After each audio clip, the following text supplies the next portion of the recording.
Assalamualaikum warahmatullahi wabarakatuh. Perkenalkan, saya Restu Retnani Gusti, NPM 0050 dari Prodi PGSD kelas 2A. Nah, di sini saya akan menjelaskan tentang organisasi pemerintahan. Nah, kalian pasti bertanya-tanya, apa sih perbedaan pemerintah dan pemerintahan?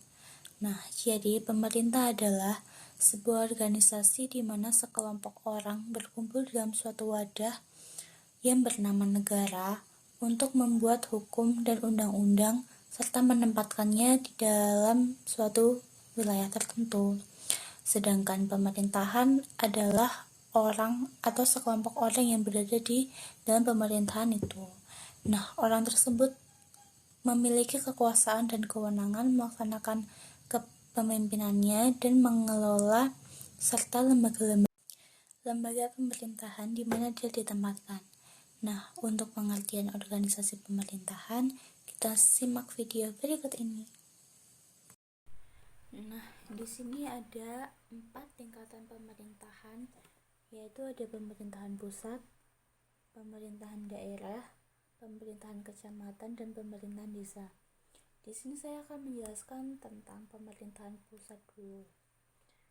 Nah, pemerintahan pusat adalah pemerintah yang berkedudukan di tingkat negara, yaitu terdiri atas perangkat NKRI berupa presiden, wakil presiden, para menteri, dan lembaga-lembaga negara di tingkat pusat.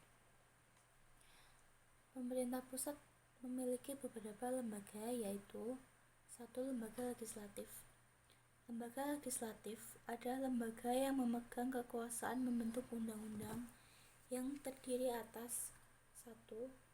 DPR, Dewan Perwakilan Rakyat, yang terdiri dari anggota partai politik peserta pemilihan umum atau pemilu yang dipilih berdasarkan hasil pemilihan umum. Dan yang kedua di sini ada MPR. MPR atau Majelis Permusyawaratan Rakyat merupakan lembaga tinggi negara. Yang kedua ada lembaga eksekutif. Lembaga eksekutif artinya lembaga yang memegang kekuasaan pemerintahan. Lembaga eksekutif bertugas mengurus berbagai urusan pemerintah. Lembaga ini dipimpin oleh presiden dan wakil presiden. Presiden RI memegang kekuasaan pemerintahan menurut Undang-Undang Dasar. Adapun tugas-tugas presiden yaitu presiden berhak mengajukan rancangan undang-undang. Presiden menetapkan peraturan pemerintah sebagai pengganti undang-undang jika keadaan memaksa. Dan yang ketiga, presiden berhak menetapkan peraturan pemerintah untuk melaksanakan undang-undang. Di dalam tugasnya, presiden dibantu oleh wakil presiden.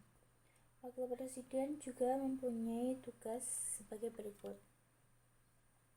yaitu yang pertama, melaksanakan tugas teknis pemerintahan sehari-hari.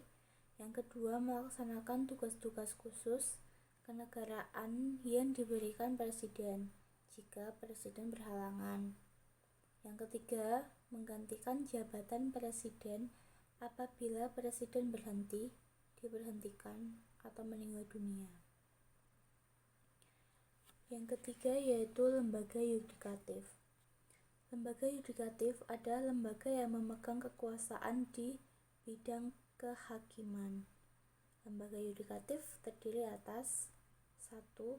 MA atau Mahkamah Agung. Yang ketiga ada lembaga yudikatif. Lembaga yudikatif adalah lembaga yang memegang kekuasaan di bidang kehakiman. Lembaga yudikatif terdiri atas 1. Ada Mahkamah Agung. Adalah badan yang melakukan kekuasaan kehakiman. Susunan Mahkamah Agung terdiri atas pimpinan, hakim anggota, panitera, dan seorang sekretaris. Yang kedua di sini ada MK atau Mahkamah Konstitusi.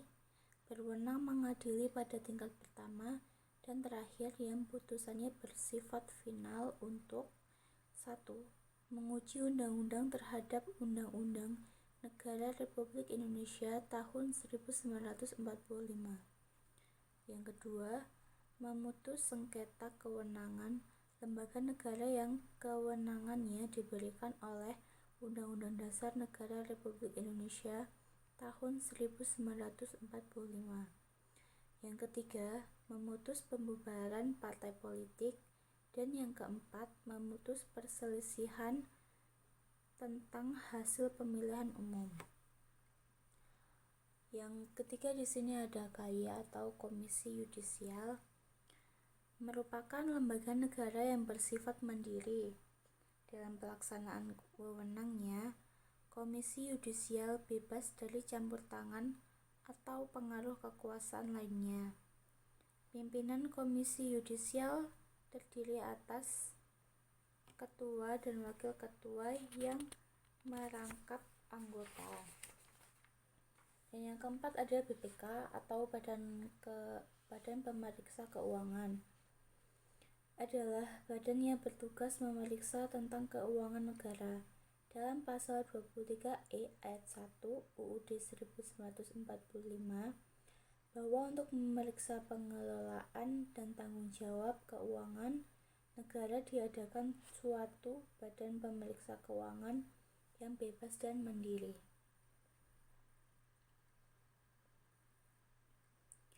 Yang kedua adalah pemerintah daerah.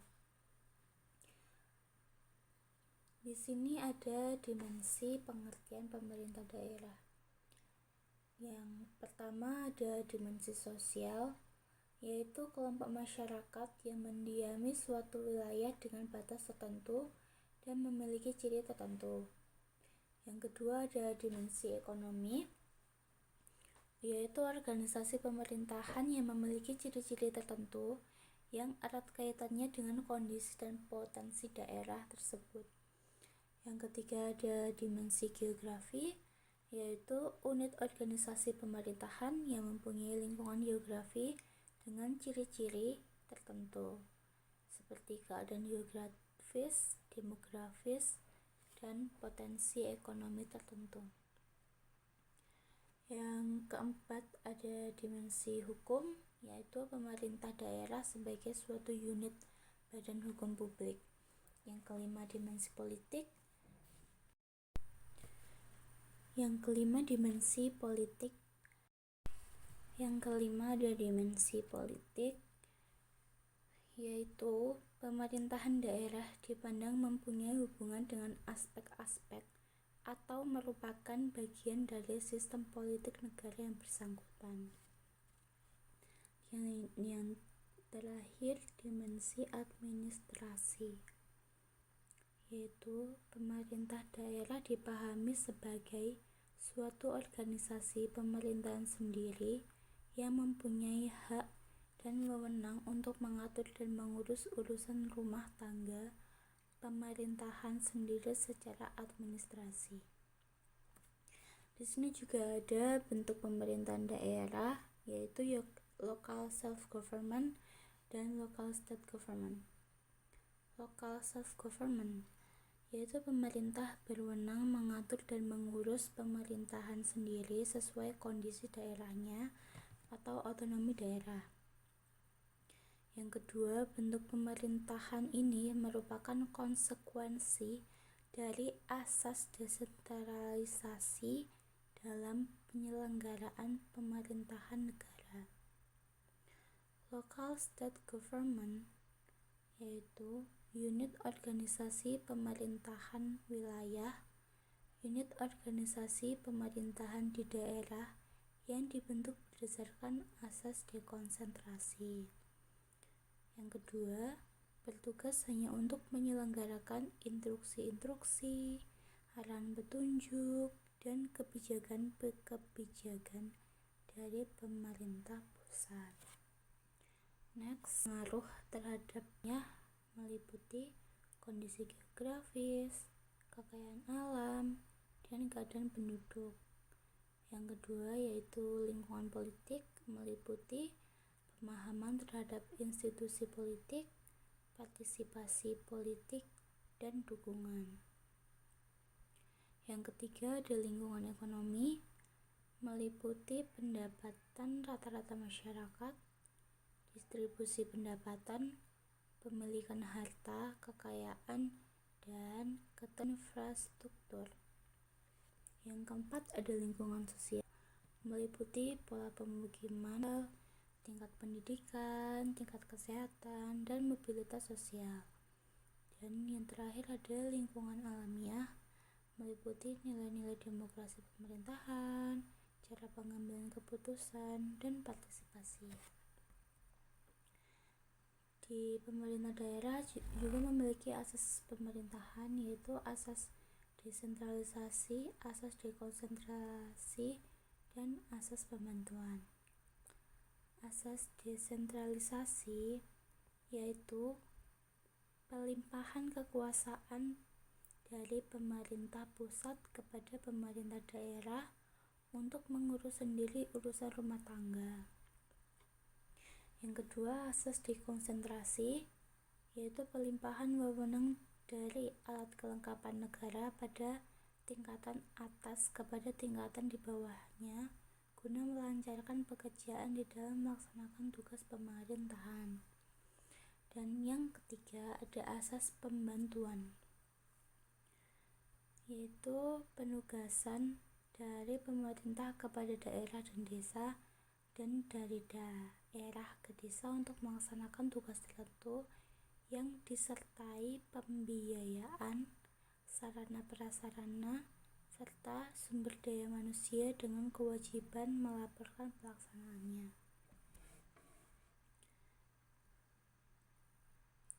Lembaga-lembaga pemerintah daerah yaitu ada kepala daerah yang terdiri dari gubernur yang bertempat di provinsi, bupati kabupaten, wali kota bertempat di kota, dan yang kedua ada perangkat daerah yaitu sekretaris daerah.